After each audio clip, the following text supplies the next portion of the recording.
when you first start a relationship, you're in creation. You're making discoveries, you know.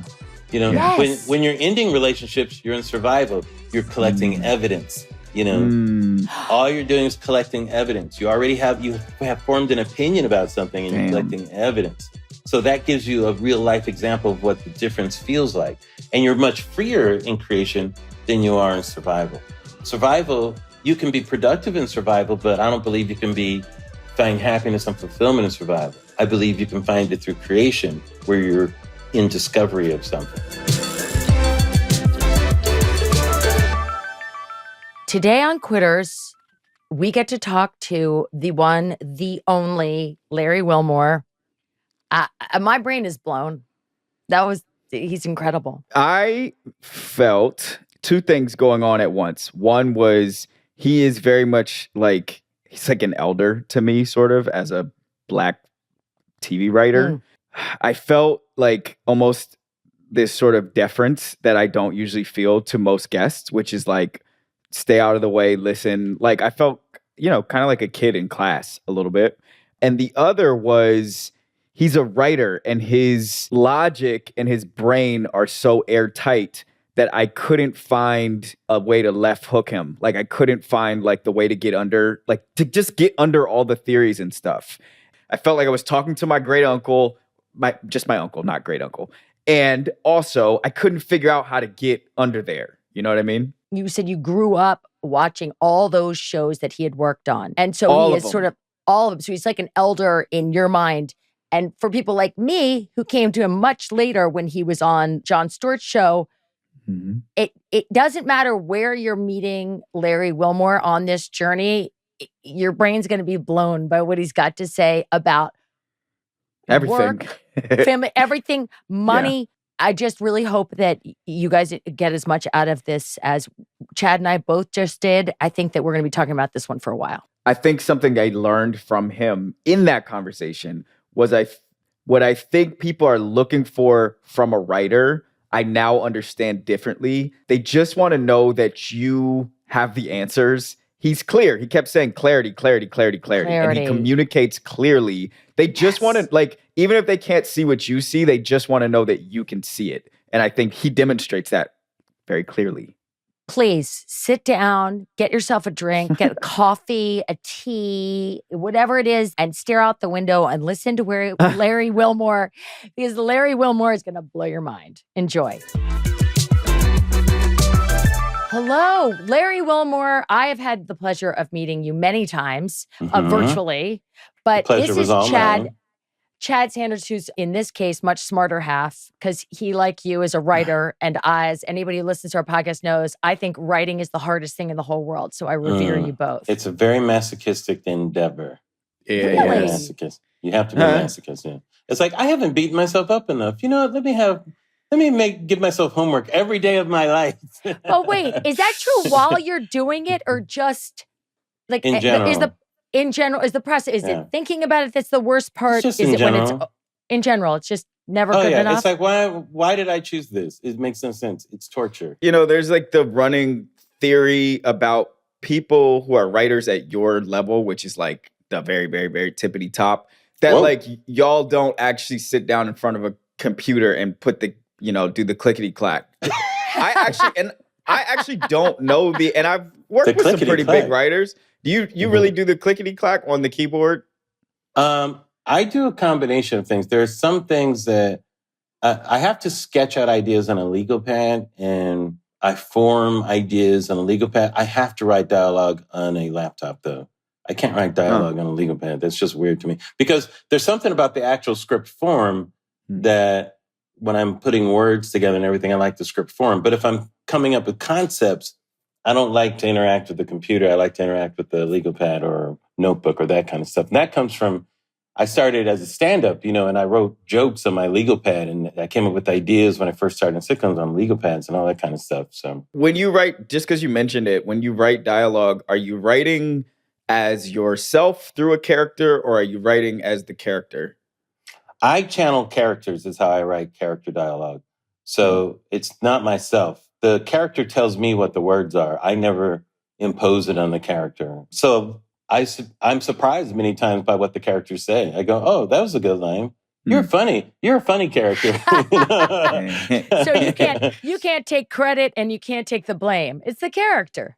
Yeah, there are some things that I think about, but I think about in terms of the character, but I shape action myself and I shape scenarios and that, but I don't shape dialogue. I give myself up to the characters for the actual dialogue of things. I know it sounds weird, especially if people aren't writers. It's a process though for me, because I'm channeling something then, and I'm channeling the nature of that character and who the character is and all that stuff. It's almost an acting thing, honestly. It's like an improv acting exercise. When you're inside of a character, you can only say certain things in certain ways because that's what the character would do, Chad, it's so interesting to me that you asked that question. So is this a writer thing? Like you knew to ask that question. And I was like, what kind of question is that? I'm trying to learn. I mean, it's my own particular Larry's thing. a big dog. Yeah, I'm trying to actually know the answer. I didn't know that was a question to ask. Well, I'm curious.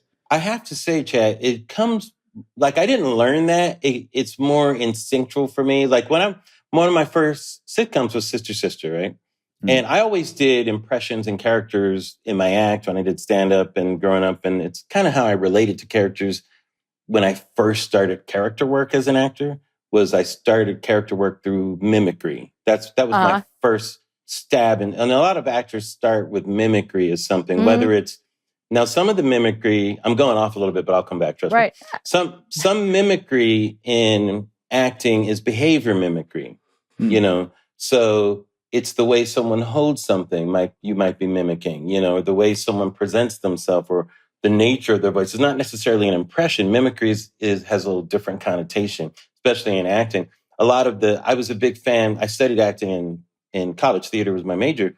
And I was always I think I was more of a fan of the English style of acting than the modern American style, probably because it was harder for me to access things through the regular ways of sense memory and some of those things, which are more American and that, remember when you were this and that. It's like, I don't want to remember that crap.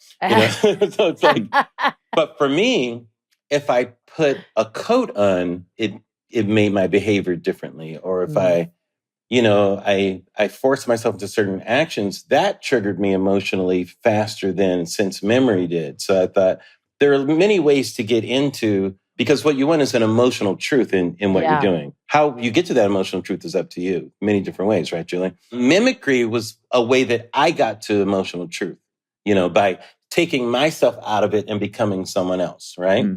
That's why that style works for me, So in writing, so going back to Sister Sister was one of my first things. Like when we would be pitching dialogue, I would actually become the character while I was pitching. Ray, now come on, Ray, you can't talk to me like that.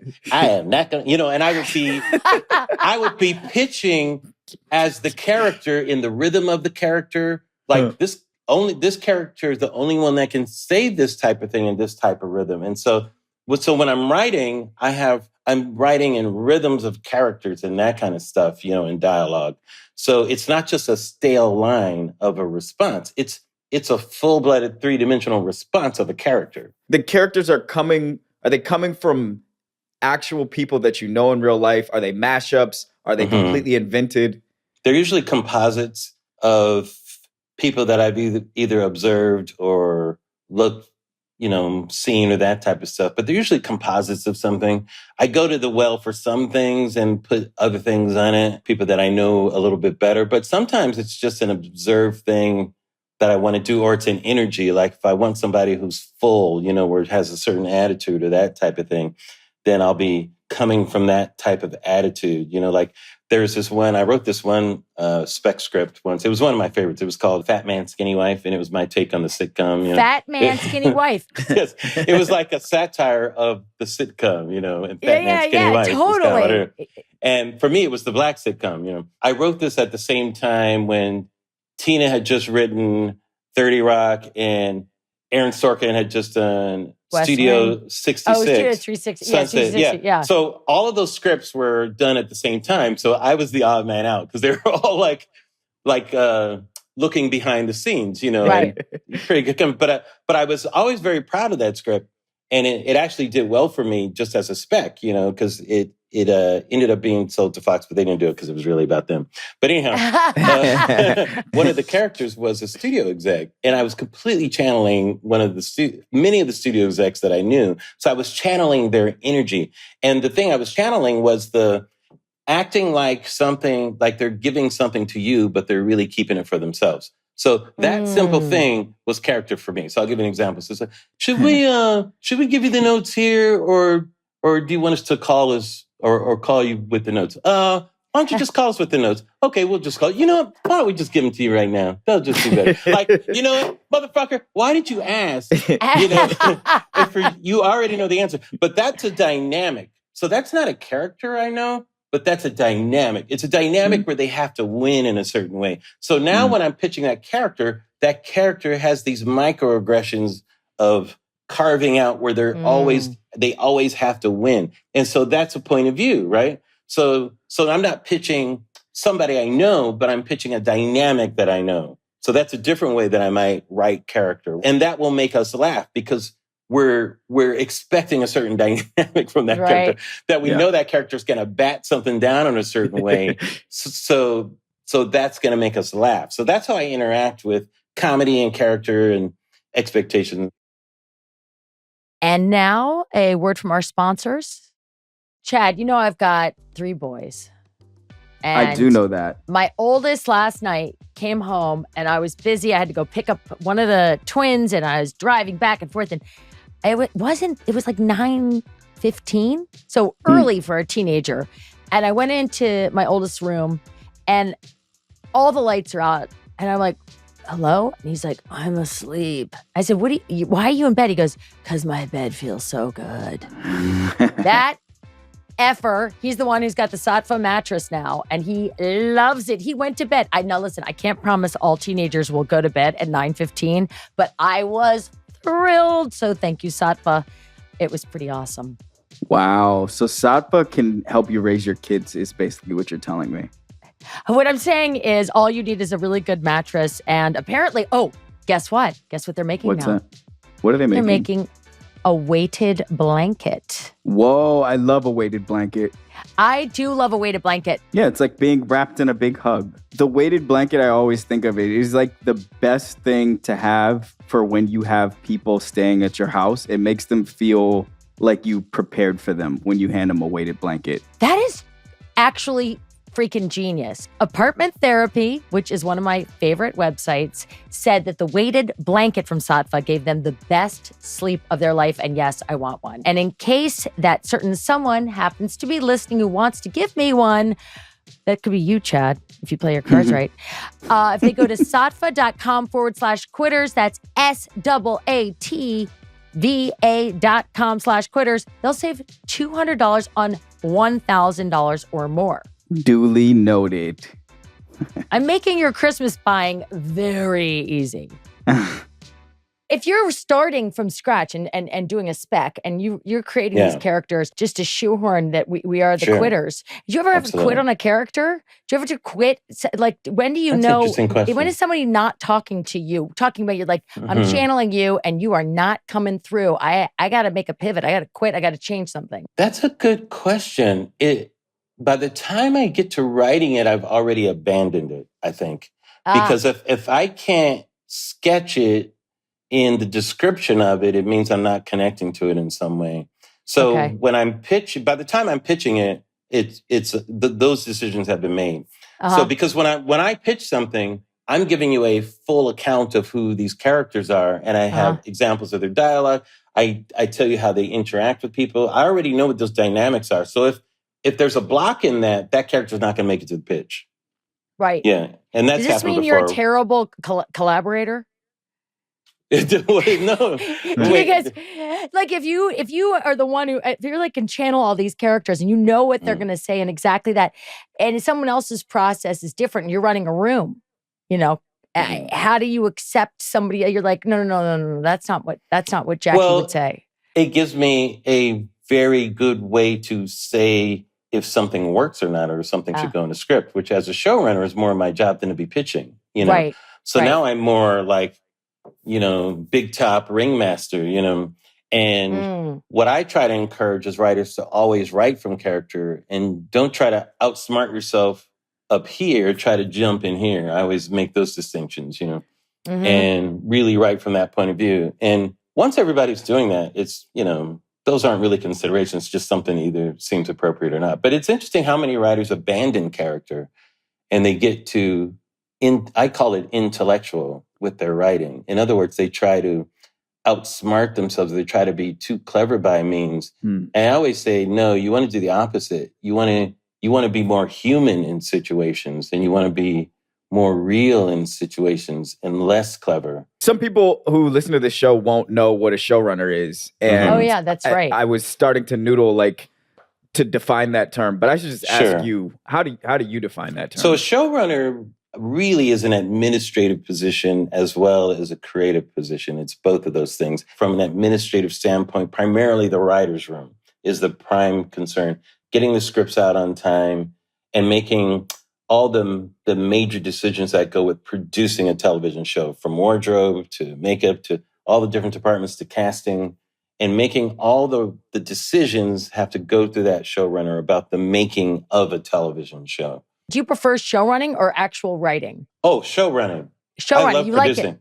Oh, producing to me is fun. Writing is torturous, but producing is fun. But I don't mind. I like writers' rooms. Writers' rooms are fun, but producing is my favorite thing because I love figuring out the puzzle. And I love collaborating, Julie. As you know, even our short collaboration was so much fun. You're a blast. I just meant as far as writing, like actual writing. Yeah, I would rather be producing something in an ideal situation than alone by myself writing something. Yeah. But I recognize that I do enjoy coming up with ideas. So let me put it like this. I love creating and starting shows way more than I would want to run a show. Like I'm not the person. Okay. So I'm not the person you bring in for a third season of a show to run it. That I would not like to do. No, come into someone else's show. It's already been going, even if it's successful. Because I like invention. I like creating an invention and coming up with things. You are such a fully formed person. This is like a master class. Like, you know exactly where you are right now and what you're doing. No, but I mean, like, exactly. So if you would indulge us in taking us back to more of the tier part of the past, a lot of this learning, we get these files, we get information on you. And one of the things that we thought was super interesting, files, he calls it a dossier. Every time he says it, I laugh because it sounds like we're in the CIA. But what jumped out as something that both of us were really interested in was your leaving or being asked to leave Bernie Mac as it doesn't square with this person that I know and that we're talking to right now, that I'm like, but this is the Larry Wilmore. So what was that time like for you, and how formative was it in so far as its own kind of a quit?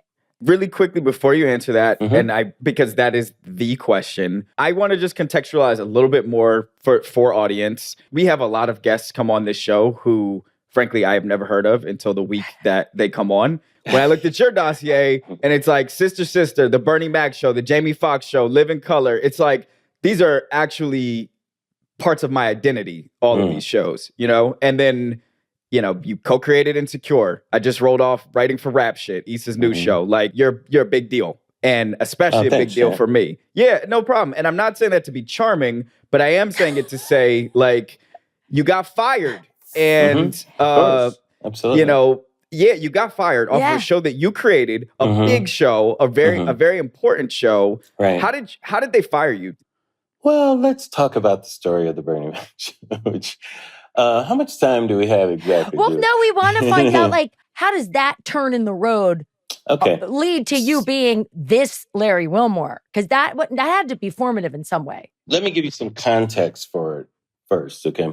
So, even though, Hollywood is this liberal bastion of whatever, progressive creatures or whatever, there's always been a prejudice against Black writers, Black shows that I've always been keenly aware of, even from when I started.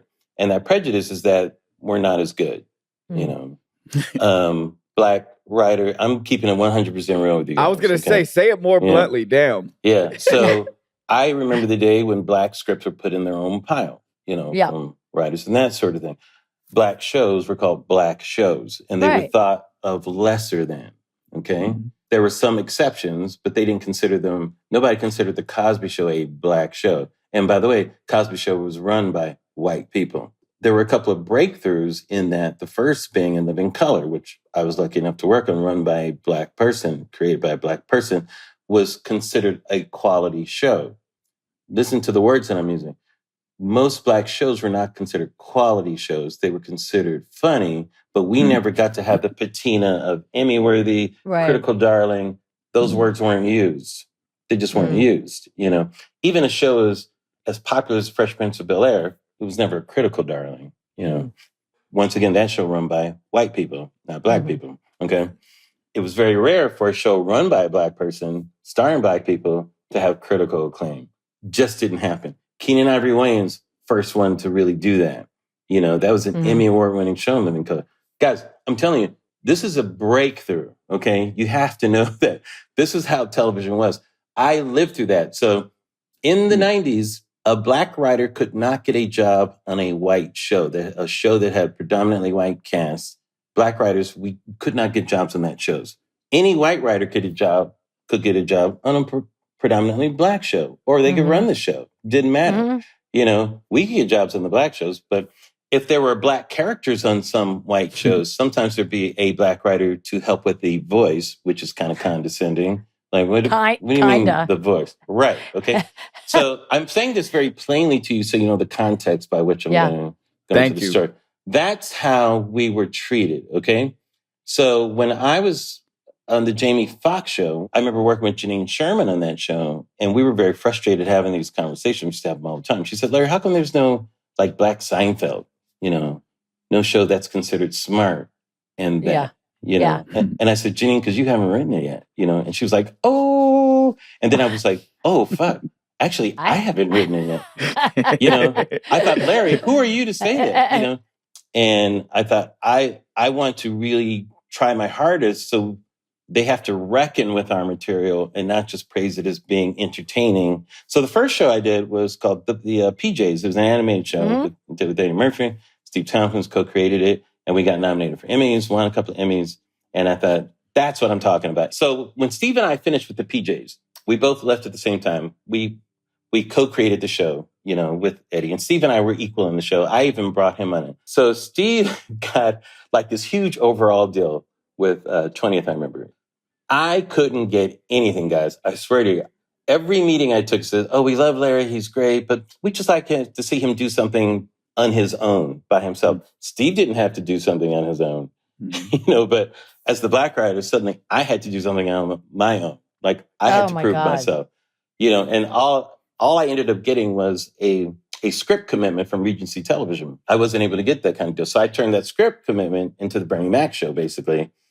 And, you know, the way that I formed it, I was looking at reality television. There's a show called 1900 House where people had to live like it was 1900. And, I remember. Yes, it was in Edwardian England. And I thought it was fascinating. It would be interesting to do a show where we were kind of observing people and had cameras set up and we were kind of observing the action rather than the traditional multi-camera type show where that's all that was on television at the time. When I saw Kings of Comedy, I thought, oh, if I did a show like that and it was about Bernie Mac taking care of his sister's kids who were in drugs, that's an emotional hook. So it's not just this clever thing. There's an emotional hook, you know, that gets us in there. And I pitched this idea to Bernie and he loved it, thought it was good. We pitched it, sold it and all that stuff. But it took me forever to figure out how to crack it, you know. But I ended up cracking it. And I'm telling you all this so you know this is the amount of work I went into figuring out this show. This is significant artistry. Right. Yeah, this is not like copy-paste. Not just slapping something together, right? Yeah. So, but all the notes I got when I was doing the Bernie Mac Show were based on the other form of sitcom, the multicam. Right. Which, by the way, I know that the multicam is based on farce. I'm the theater student. Right. You know, it's primarily based on farce. You know, and a proscenium stage. Correct. Yeah, exactly. It's a theatrical convention that you're dealing with there. Its roots are in theater, you know, where I'm doing something that's filmic. You know, there's a different type of thing that you can't give notes based on a theatrical thing. But they kept doing that and wanted that, you know, and they would say, you know, like the wife, you know, it'd be great if we knew what kind of like line she was doing, what kind of joke, like and they would give me an example, like on Roseanne, she said a certain thing. I said, the woman that I've written is just a real woman who speaks like real people, maybe. Real people, right. Like, she doesn't have a tagline. She does not speak in jokes, guys. She doesn't speak in jokes. Yeah. It doesn't mean she's not funny. So the fight was always, not acknowledging this form, and they treated me like I was incompetent. And they even felt I didn't know what I was doing. I wasn't running the show properly. So this was what was being said over there. Even though, Julie, we ended up winning a Peabody, Emmy Award, Critics' Choice Award. Oh, yeah, well, you won 2 Critics' Choice everything. Awards. We won every award you could possibly win. And every time they won it did not prove to them that I knew what I was doing. It was the opposite. They thought I was ruining this thing that somehow got made with me there. I don't know. Oh, my God. So that's what I was up against. And so the night that I won the Emmy for a pilot script, which a Black writer had never won, I was the first Black person to win a solo Emmy in that writing category, right? Quinta is the second solo person to win. So it's been 20 years for a solo person to win that award, So the night that I won the Emmy, the head of Fox said to someone who I knew in the bathroom, well, I guess we can't fire him now. I guess we can't fire him now. Julie, I guess we can't fire him now. Like, that's what was said, as opposed to, wow, this is great. Maybe we were wrong, and he does know what he's talking about because he's taken us on this journey, and this journey is paying off not just in a small scale, on a major scale. How about this, Julie? Black shows never get credit for anything. We're Fox Network. We have a Black show that's an Emmy Award-winning show. We're proud of that. Thank you, Larry Wilmore, for doing that. Thank you. Yes, exactly. And Larry, that sentiment was just plainly because you were the black face around the building, or was there like some? It was ego driven. No, it was ego driven. The person who was running that, because it wasn't everybody there, who was the head of the. It was Sandy Grusha at the time. He's not in the business anymore. I wasn't unique. He fought with everybody. He was just jerk. But in my particular case, I won a couple of battles, creativity battles or whatever.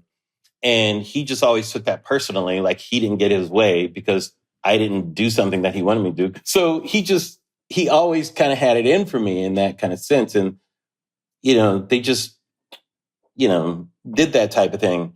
And at the end of the second season, I just got fired really for no reason. How do you get fired from a show running position? Did an executive call? Did your agent call?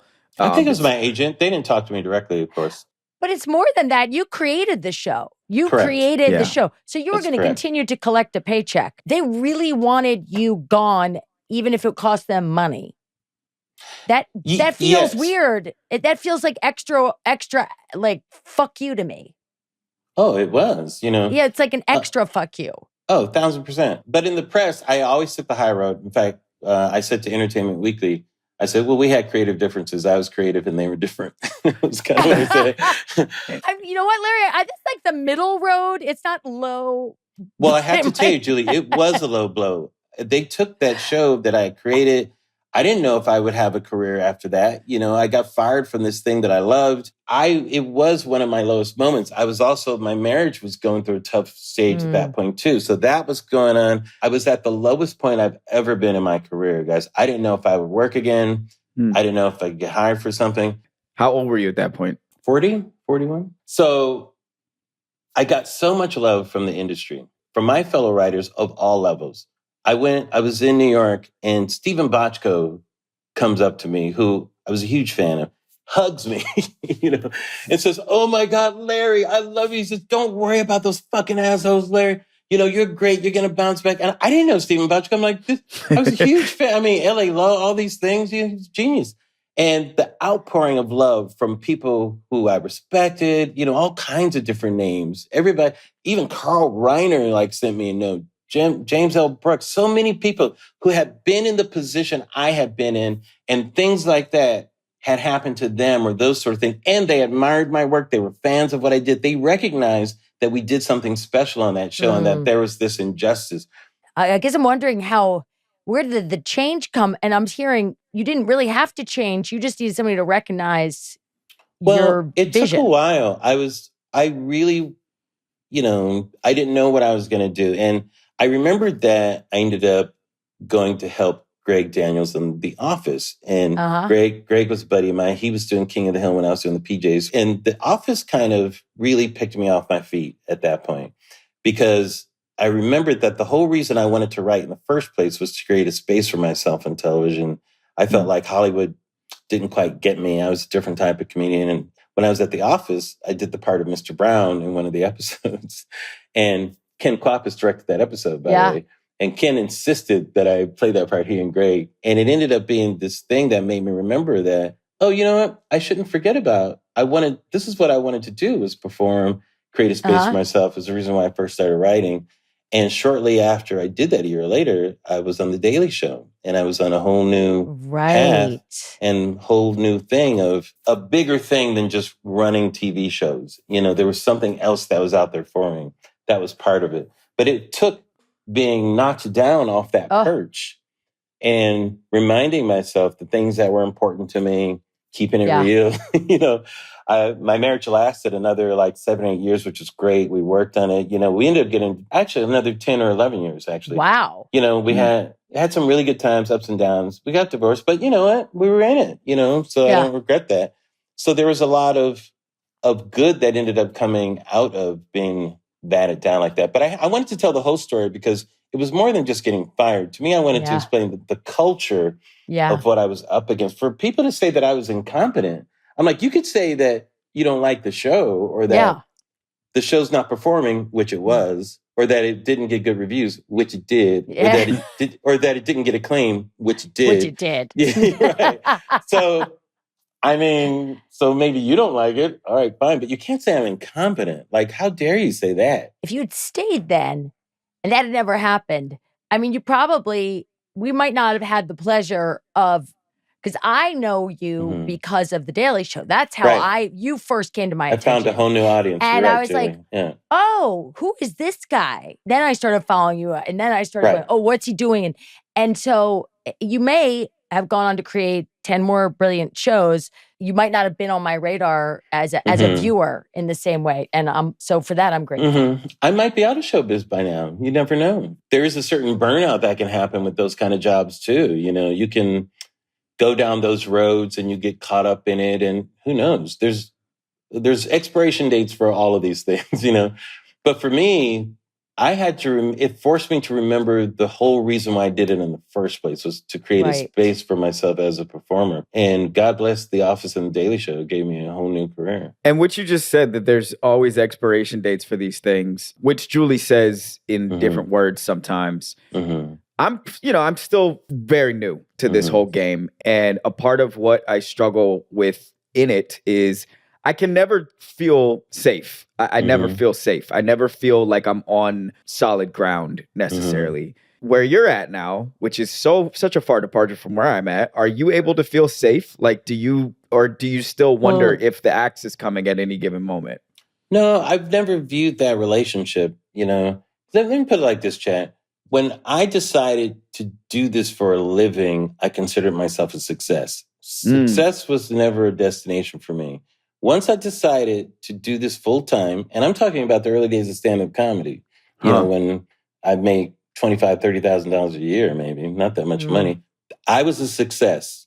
Okay, and let me be clear about that. Success is not a destination. That can't be taken away. I'm already a success, you know. And you didn't not tied to financial success at all. Correct. That's correct. That's in a separate category.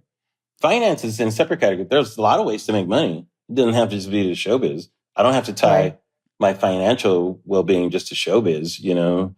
And I've always had financial goals and that type of thing. And showbiz is one of those things sometimes that can happen. But I've always separated those, you know, because if all I did was, you know, work with some people in some community theater and it brought me fulfillment and I wasn't making a lot of money, I mean, that's still successful as far as I'm concerned, you know.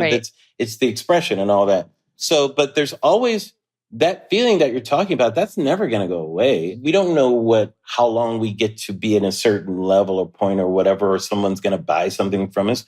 But yourself, you can always be expressive and be putting expression down on paper and trying to do things and trying to make it here and there. But there's those issues are never going to go away. That's profound. And I needed to hear it. How did you develop that point of view? Like, how did you feel that way on the front end when you, like, is that just who you are? No, it came from, I wrote an essay about this actually for LinkedIn. This was back when I was doing the nightly show.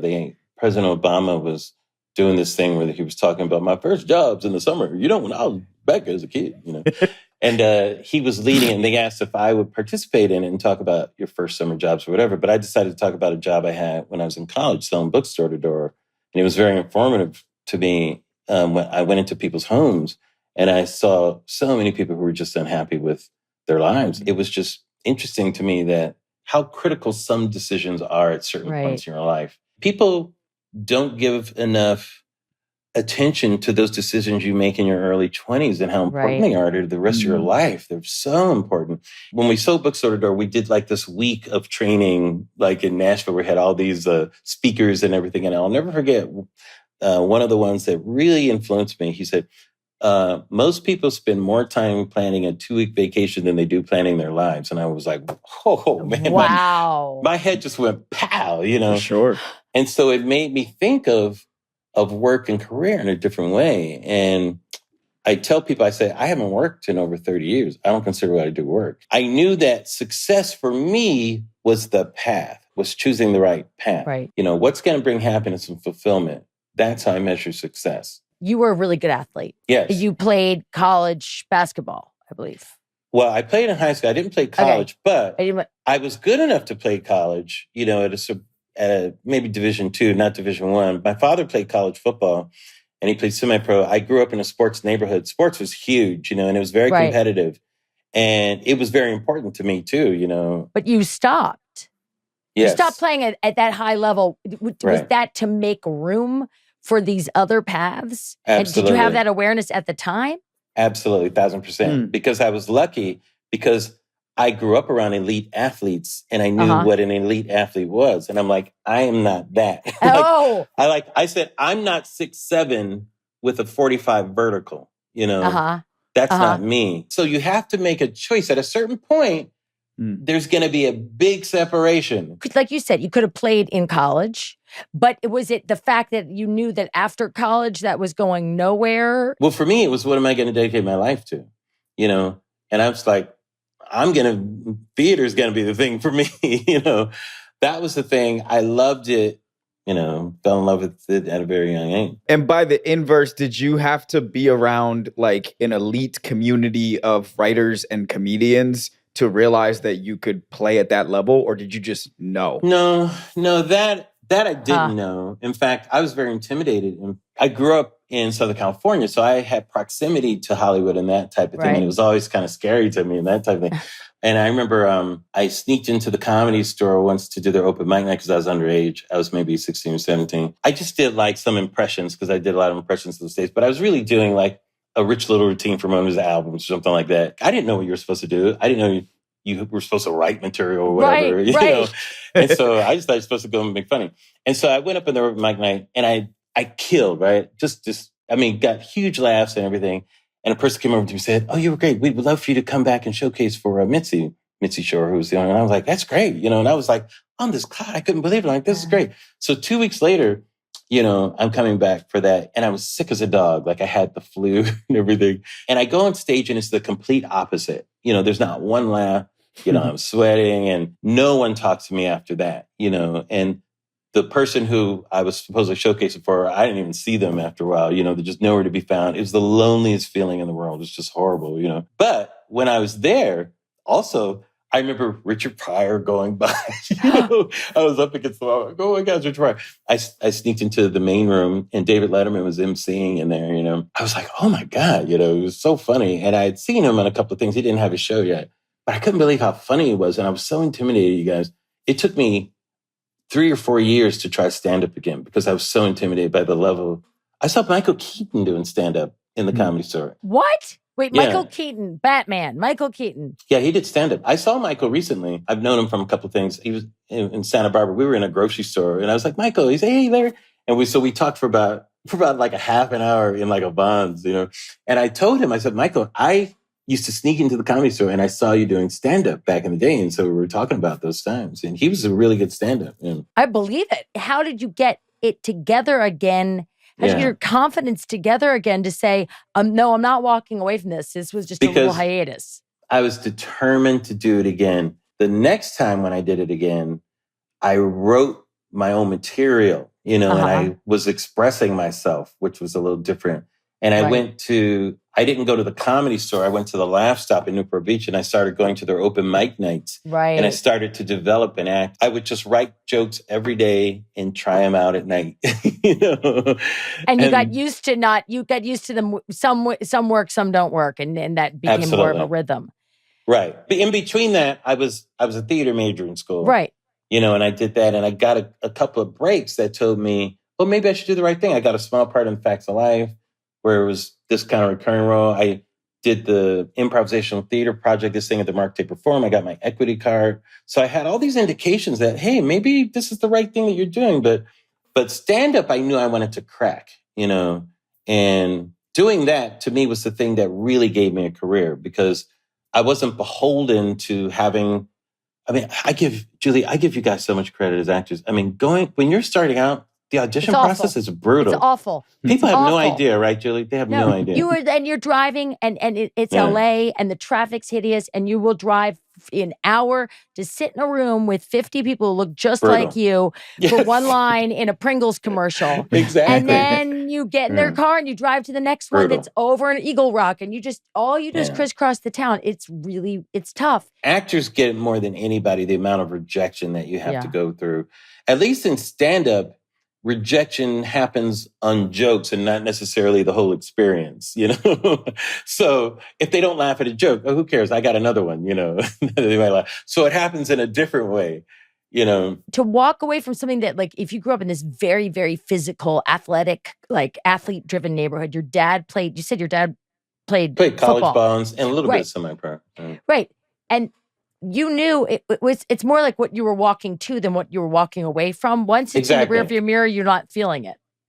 Not at all. Yeah, because I knew the distinction. I knew what it looked like, and I wasn't that. So I didn't have any delusions or anything about that. But what about your community? What about your family? What did they say to you when you're like, yeah, I'm not going to do this basketball stuff anymore when I go to college? Well, it wasn't so much that. Nobody expected me to do that. It was more, I was more of an academic star growing up, even though I was a sports star. So I got a scholarship to go to high school. My nickname was the professor growing up, Mm-hmm. And so they expected me more to have a star academic career more than a star sports career. Okay. And that's what I really turned my back on more than anything else. I dropped out of college. I kind of, life was... You dropped out of college? Mm-hmm. I dropped out of school. It's a great quit. Why'd you drop out of college? Because I just was ready to join the circus, as it were. I was ready to do what I wanted to do at that time. Did you get a lot of pushback? Oh, sure. Your family? Absolutely. Somebody got you to go to college. This is a long road. It starts in kindergarten. It's like, go, like climbing that ladder. And when you get to the top of the ladder and you go, I'm getting off the ladder. It's a lot of people that go, what are you doing? We built this ladder for you. Both of my parents, who were divorced at the time, said, don't you think you should have something to fall back on? Yeah. And I very calmly said to them both, I said, well, to be honest with you, I don't see my life as a series of fallbacks, but I view it as a series of spring forwards, So I don't view what I want to do as a series of fallbacks. Why should I create fallback scenarios? I should create spring forward scenarios for me.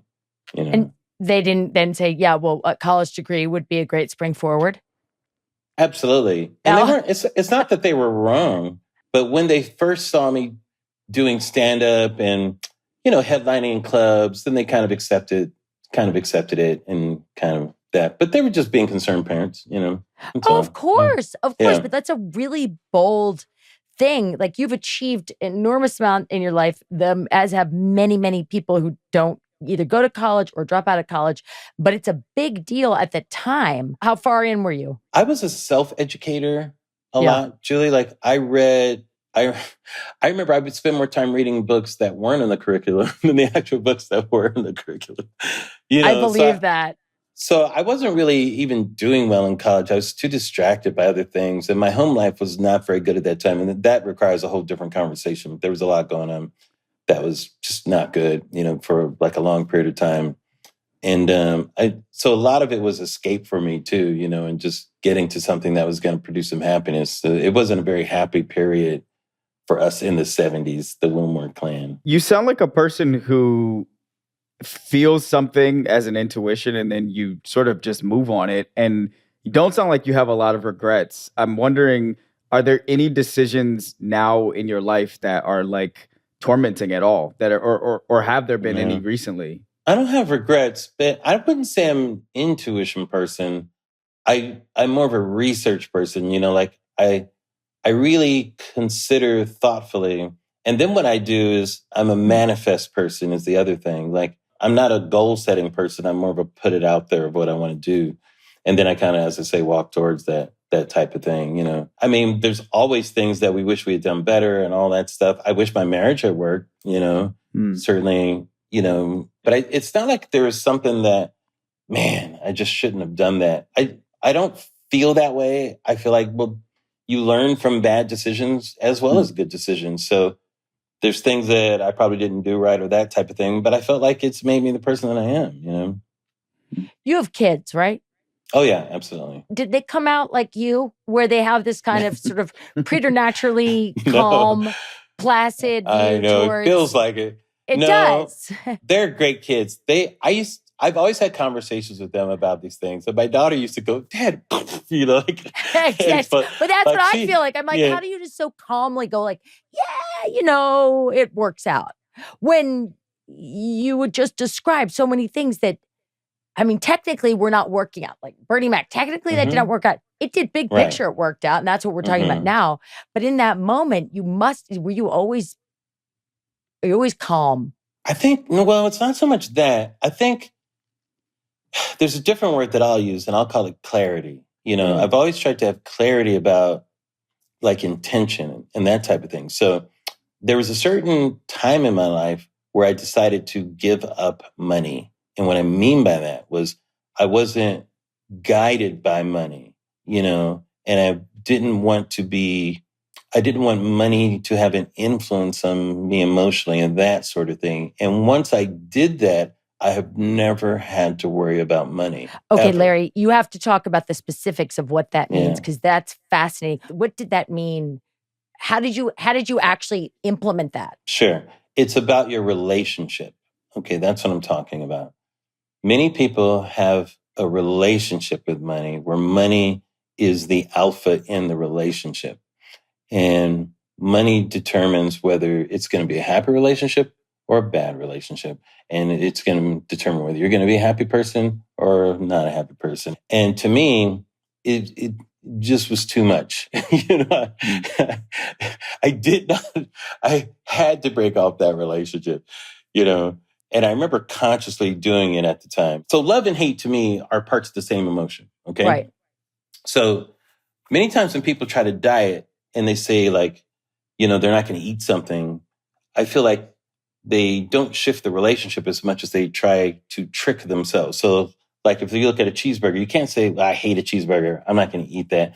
No, it's not true because, you haven't really shifted anything. And the fact of the matter is people don't really like a cheeseburger. They really are in a relationship with a cheeseburger. Like they really want to fuck a cheeseburger. Like, because when you think about it, when you go, do you want a cheeseburger? Oh, yeah. Yeah. What do you think about cheeseburgers? It's very physical. It's very carnal. Yeah. Oh, man. Or what do you think of chocolate? Chocolate's fantastic. Like you want to fuck the chocolate. The way to break the relationship is not say that you hate it, is to be indifferent. Because indifference breaks up things the most. If you're indifferent to a child, it's much more effective than hating a child even. Yeah. Indifference is a killer. So I have to be indifferent to the effect money has in my life, not try to act like it doesn't mean anything because it does mean something, and not act like it means everything because that's unrealistic too. I have to be indifferent to it. What was your money situation when you reached that? Just like anybody, just trying to make it all the time and trying to pay your bills, hoping a gig comes in. At the time, I was doing stand-up, hoping I get a gig at a certain time. Oh, how am I going to pay for this? And then I thought, I'm tired of this. I can't take this anymore. Stop worrying about it. And anytime I was in a big money need of something, the right thing would come along and because I'm working towards something, Here's what I'm talking about. why spend all that emotional capital on that? You know, there's only so much I can control about it and so much I can't. Why spend my emotional capital on that? Because money is freedom. Because money But why am I spending my emotional capital on it is what I'm saying. I can use my intellectual capital on it, which doesn't rob me of anything emotionally. So my intellectual capital is better spent on money. So now I'm a little distant from it because I don't want to be emotionally connected to money. I want to be distant from it. I want to be indifferent. I want to say, okay, money, I'm not going to work for you. You're going to work for me. Let's figure out how we're going to do that. Okay. So, and by the way, is a very powerful distinction. Don't work for your money. Make your money work for you. But how do you do this? You say it like it's just so easy to do. That's really hard. It's having clarity over it. You do not make your best decisions if the emotions are the thing that are guiding you. They may feel right, but you won't know that. Right. You can make better decisions when you have distance emotionally from something and you can view it a little more coldly. That's why your friends can tell you about a bad relationship sooner than you can because you're too emotionally invested. And they always say, yeah, I never trusted that guy. Motherfucker, how come you didn't say anything? Because you were really in it. Why? Because they're not emotionally invested in it. So how did you get the distance? By deciding to do it, first of all. So, for instance, all right. And it's just a relationship. It's not necessarily actions as much as relationship, So if I don't know how I'm going to pay my rent, am I sad? Am I panicked? Am I desperate? No. Why should I be emotional about this? Rather, I'm planning, I'm creating scenarios, I'm creating what ifs, I'm creating this, I'm looking for something here, and I'm doing that. I'm on this area, not this area. Because I could easily be in this area, and why should I be spending all that emotional capital on that? It doesn't make sense. Because it makes you feel like, I feel like I'm in therapy right now. Because when you're spending the emotional capital, it makes you feel like you're doing something. And I know you're not. My brain... The emotions that are in that are better served maybe showing love to someone in a relationship. How about that? Maybe putting that into script writing. How about that? Maybe using that in the passion of my writing of jokes. How about that? But why should I have it wrapped up in something that primarily in some ways you can't control, in some ways you can, but it's always going to be there. Money's always going to be an issue. So why should I lock my emotional capital in there? It doesn't make sense. Julie, what's your actual position on this? Because I'm surprised. We've never actually had this conversation. I know you grew up with money. I grew up with money. I know that you have earned a lot of money. See, and I did not. I grew up at a time, at a certain point, we had nothing. So it doesn't scare me to have nothing. I grew up with money, and therefore, like anything that you have when you're younger, you've got a tortured relationship with it. My dad will still say, the golden rule, he who has the gold makes the rules. And so I was like, oh, I get it. Freedom. That is freedom. You're telling me. And it was also clear to me that my parents paid for high school, college, and then they said, go. We've given you an education. We've given you everything you need to get out there. And I chose to live in a shitty studio apartment overlooking like the interior window with a boyfriend that they were not fond of and wait tables because I wanted to be an actor. And they didn't come and bail me out or anything. They let me do that and I'm very happy about that. But it was always super important to me to be financially independent. That was such a marker of success that I would not need anybody. And Julie, I was exactly the same in terms of that. So I wanted financial independence and success. Right. And I feel the same way as you do. I knew it would give me a certain freedom. Yes. I just didn't have an emotional relationship with it. I had an intellectual relationship with it. So all of those things you talked about were goals of mine of having a certain amount of money, like doing it in certain ways and being smart about it. I just decided I didn't want that dictating, how I felt about things. It doesn't make sense. Have you always been somebody that can have that conversation with yourself? Because there's the theory that you can't get out of the problem with the same head that got you into it.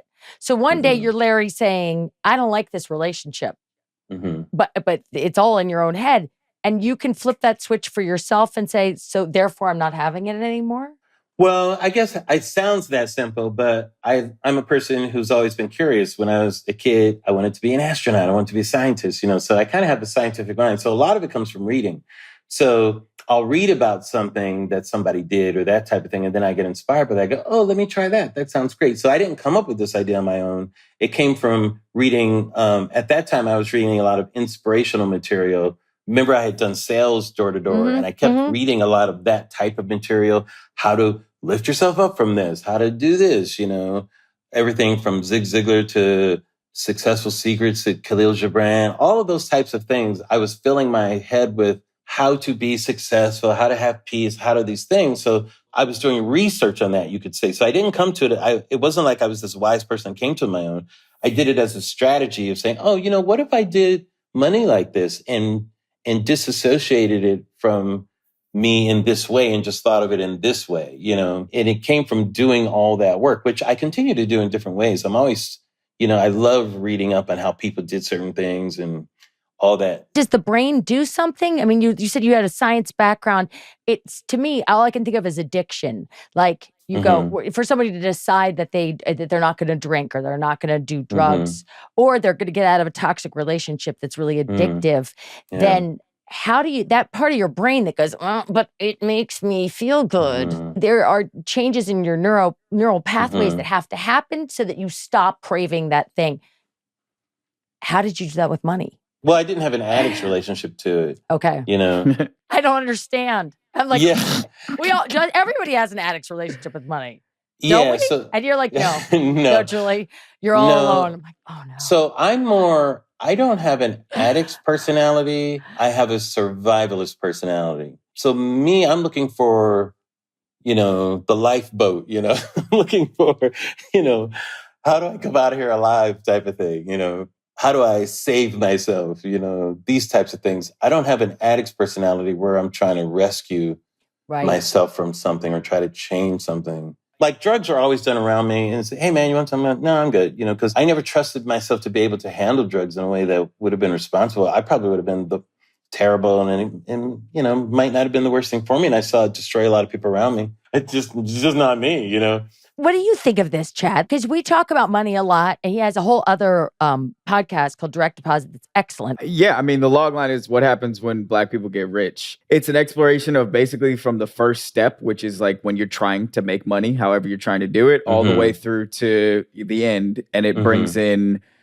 different voices on it, Gab Unions on it, like people who have kind of gone through the whole rigmarole of it. And what I was just struck by, Julie, was you said your dad said the golden rule is he or she who has the gold makes the rules. And then you said that's freedom. And that sounds like power and control to me, but that's not how I would define freedom. And I'm curious about that. The way that he said it, he who has the gold makes the rules. That does make it sound like power. But for me, it was freedom because if you have the gold, you don't have to listen to the other guy with the gold. And I think that was it feels like that's very personal. I mean, I feel that way as well, but it feels like that was very personal in that you didn't want your parents telling you what to do. So you had to make your own money. Yeah. Correct. And that's fair. And I think that's true and fair and right in this world. I feel like a lot of the current generation, or maybe one of these generations, I feel like they've kind of slept on the idea of economic freedom, and they're more into economic justice, I think that they don't have any idea though. Like right now, like I look at my kids, how are they going to be able to afford the world right now? You're right. Yeah. It's unjust. I think a lot of people have given up. Yeah. I think a lot of people have given up on the idea. But they don't realize, and a lot of it is recency bias. They don't realize that money concerns have always been around. Hello, kids of the Depression. I remember my daughter telling me about, man, my generation, we were kids. It was 9/11, and then that economic collapse and that type of thing. I said, yeah, that's interesting. I know that's bad. I said, when I was 3, the president of the United States was assassinated. Let's see. What happened? That was 3. Okay, what else happened? But there was assassinated. I know, but there was a huge period where it was expected post World War II to fairly recently that the expectation was your life would be better than your parents. I have always felt, probably since I was 3 years old that I got to get rich. And is that a toxic relationship? I'm trying to relieve myself a little bit of the pressure that feeling brings, but it just feels like my job. Like, it feels like I have a shot, so I got to do it. And let me ask this. What are you doing to get rich? Are you doing something to get rich, or are you doing something because it brings you fulfillment? Which one? Well, I think I'm doing something because it brings me fulfillment. Okay, so you're not doing something to get rich. But occasionally, Wait, that's true. This is what true. I mean about clarity. You know, if you're doing something to get rich and it wasn't happening, that'd be different. But you're not doing something to get rich. You're doing something to have fulfillment. So that is true. You want rich to be a byproduct of that. I do, but I still fuck it up. Like, I still will do a job here and there. I'll do a thing. I'll laugh at a joke that's not funny, like trying to get the dollar. That's not trying to get the dollar. That's trying to have a career of writing jokes. Do you see the distinction? I think so. No, but there are many more effective ways of getting the dollars, what I'm saying. Like, would you consider joke writing the most effective way of making money? Nah, definitely not. Like, I remember we were scouting for locations once, Julie. We were in Beverly Hills and we were looking at some of these houses. We're like, man, look at this place. Who lives here? And we would ask 9 times out of 10, you know what they would say? Dentist. I'm like, dentist? Fuck! No! Yeah. I'm like, what is going on with dentists out there, you know?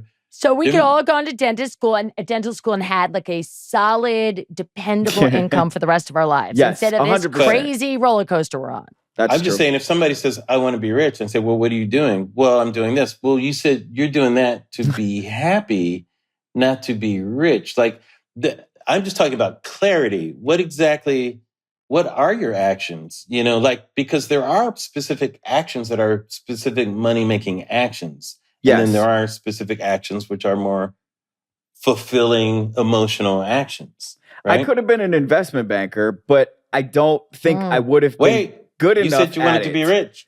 I know, but I don't think I would have been able to do it because I wouldn't love it enough to be able to do it well enough to stay rich. Why love it? I mean, sometimes you could be good at something and have as your hobby the thing that you love. It's like doing something for a living that you love is kind of a modern idea, you know? Right. It used to be people just worked and then they had hobbies, you know, because the thing that gave them fulfillment was actually feeding their family, you know? Right. Not the job didn't have to give them fulfillment, you know, but feeding their family gave them fulfillment. If I want to completely forfeit the idea of being led by money, because I feel like I'm kind of in the murky middle a little bit, I want to do what you did. I want to flip the switch. So are you saying the thing to do is to realize that actually I'm already moving down that path? You have to have clarity about it. Okay. If you say I need to sit with it. If you want to make a lot of money and you don't want to be emotionally connected to it, then there's certain realities you have to acknowledge about that. One reality is that what you're doing for a living may not lead to that thing that you want financially. And if that's the case, what can lead to that if that's what you want? And being clear about those things, you know, because there may be different paths. It may be that may be an overlap, but it may not. Unless you discover that's not something you're really that interested in. And if it happens as a result of this, that would be great. But if it doesn't, you'd be okay living with that. Yeah. You have to decide that for yourself if that's the case, you know. I think the truth is I think about it and talk about it more than I care about it in earnest. I do. One of the easiest times of my life was when I didn't have any money. When I was waiting tables in New York and going on 1,000 auditions a week. And I had so many jobs. I was reading scripts. I modeled men's clothing. I labeled teacups. I did the craziest shit for $1. When you're like a junkie, though, and you know that you just need what you have to do that day is make your rent, you don't have to make a lot of high-level decisions. Right. You're not choosing like, oh, I shouldn't take this job. You know, it's kind of cheesy and they want me to wear a bikini. And it's sort of, you're like, I'll take it. I don't care. And it's simpler. It's much harder when you actually have some money in the bank and you have to make choices. And then you're like, now I have to make decisions that define kind of who I am. But when I was a money junkie and I was poor, it was easier.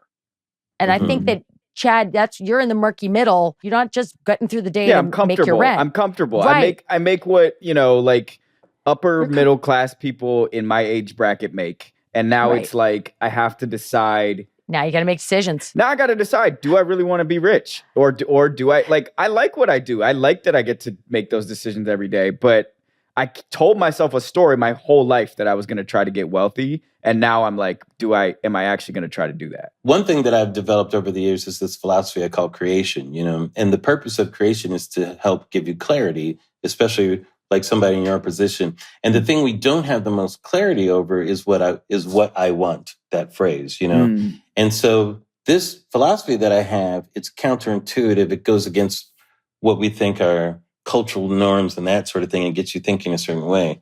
And here's what I've come up with. Your actions always tell you what you want, okay? And if you think you want something that your actions don't support, you're actually only interested in that. And so the way that you get clarity is you don't make a distinction between what you want and you don't want. You make a distinction between what you want and what you're merely interested in. And so you may be interested in being rich, but you really want to do what your actions are currently doing. But it feels like the same thing because they're both wrapped up in feelings.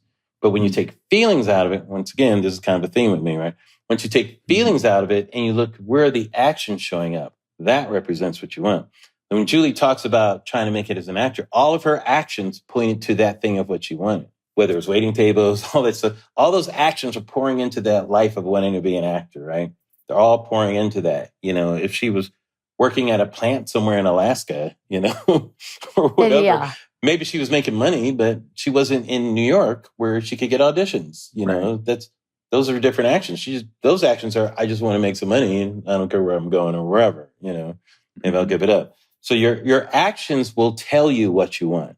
Your actions will always tell you. If you're ever confused about it, look at your actions. Your actions will tell you what you want. Then once you know that, now you have a little clarity and say, do I want to continue to want that?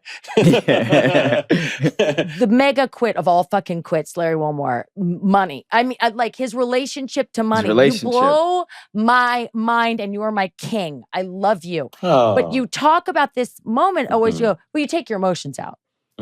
As if like, you unscrew your left leg and you leave it outside for a week. How do you just take your emotions out? It's too painful to have those emotions connected with something as mercurial as money. I mean, why have that? I would rather have, like I said, my emotions wrapped up in something like my career, I would too. I would love to make choices about my emotions, but sometimes, more often than not, I feel like I am riding a wild horse called emotion and it cannot be tamed. Yeah, but you can. You'd be surprised that you can. Look at a thing that you don't have that relationship with it. What do you not have a relationship like that? Cars. Why not? I just could give a shit. I don't care what I drive. I don't care at all. Why? You have a nice car, Julie. I just want to say I don't give a shit. I mean, by the way, that's the last time you've seen it. It has 10 more dings and is filled with dirt. I don't care. Why don't I care? Ooh, that's hard to answer. Why don't you care? Why aren't you emotionally wrapped up in your cars? I don't know. I don't have an answer for that. I just don't care. You don't really care about clothes either. No, I don't care about that. I don't like you look nice, but you don't care about them. No. For some people, cars and clothes are a representation of them. And they're very much, like especially clothes, they're very much emotionally connected to that representation of themselves because they think people will judge them because of it and that sort of thing. So you could see someone who might be emotionally attached to that representation of them and feel bad if they're shamed if they got to take a bus or something, if they don't have a car. They're ashamed if they have to wear certain clothes or that sort of thing, you know, or it makes them feel good to have something in a way that may not make another person feel good. That's a relationship. So it's more about examining, do I want this relationship? If you feel like, this relationship, it's got its ups and downs, but I'm not mad at it. I'll keep this relationship. Fine. Keep it. Just know that it may drive you crazy or whatever. But if you don't want to have the relationship, the way that you break it, like I said, is you don't try to trick yourself, is you practice indifference to it. Instead of saying, like you say, Larry, do you want that cheeseburger? Instead of going, no, I don't want it. Because if I say it like that, that means I still want to fuck it, right? No, I don't want that cheeseburger. You go, nah. I mean, this man is a fucking guru. Are you like Chad? Chad is like gripping. We're both like just it's dying. It's not the circumstance. It's the clarity. You don't have clarity. You're operating what I call survival. When you operate in survival, what happens is you form an opinion about something and you spend your time collecting evidence for the opinion. When you operate out of creation, you discover the truth about something and you spend more time just in that continual abundance of discovery. You're operating out of survival also when you have a decision to make. Any way you go is going to create a dilemma. When you're operating out of creation, when you have a decision, any decision you make is going to create a path. There's no dilemma, The one you're supposed to do, operating out of creation. Yes. You discover the truth about something. Yes. And then you allow that truth to reveal. You spend your time in continual abundance of discovery. So look at relationships. When you first start, this is a crude example. When you first start a relationship, you're in creation. You're making discoveries. Yes. When you're ending relationships, you're in survival. You're collecting evidence. All you're doing is collecting evidence. You have formed an opinion about something and you're collecting evidence.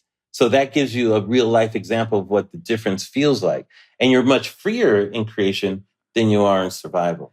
Survival, you can be productive in survival, but I don't believe you can find happiness and fulfillment in survival. I believe you can find it through creation where you're in discovery of something.